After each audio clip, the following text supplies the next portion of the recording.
Sometimes you get handed down books by your parents or other people, or you buy in a second-hand store and you see little notes. Somebody gave it as a present, some love note. Yeah.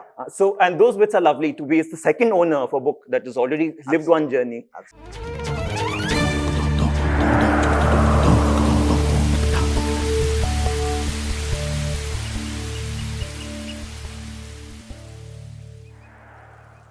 There's also a story about you being introduced to books by your father, who would bring in cartloads every week. I know. And this excessive spirit has not left me. It's very stressful for people who live with you, but I still cannot understand it. What is so difficult to understand that I went out and I found about 25 books that I think I need?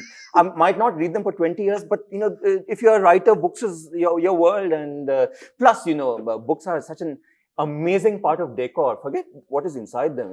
When you see a beautiful book, I used to have a Danish girlfriend, perhaps the only writer I've dated who I knew 100% had a better literary mind than mine. So sometimes I would just sit and listen to her, and she said, a book is a kind of genius technology.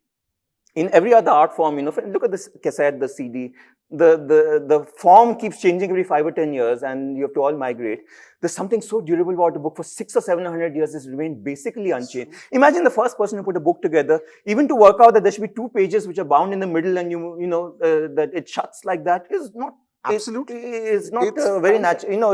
It's an artifice. Absolutely. But when you put together books like that and everybody has a different way of organizing their books, and everybody has a different sense of who the great writers are.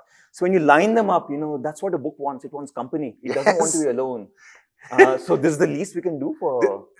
It's a rousing explanation of what a book is. If you've never opened a book, or if you've said, I don't really read books, just buy one, open one, and then listen to Chandrahas describing how it needs your company. Start a library and cultivate it like a garden every day, week of your every week of your life. And I have this good one.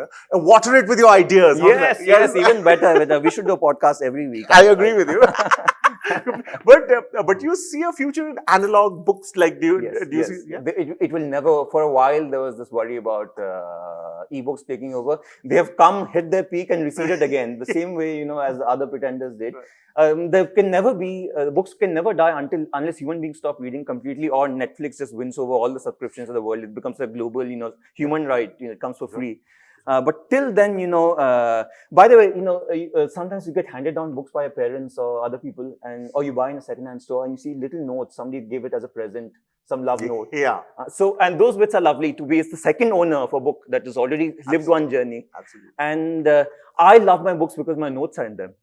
And on reading them, not only do I remember what my handwriting used to be like, it was much neater when I was younger, but you go back to how you have grown as a person from your own notes of what you chose to copy out of somebody else's book 15 years ago.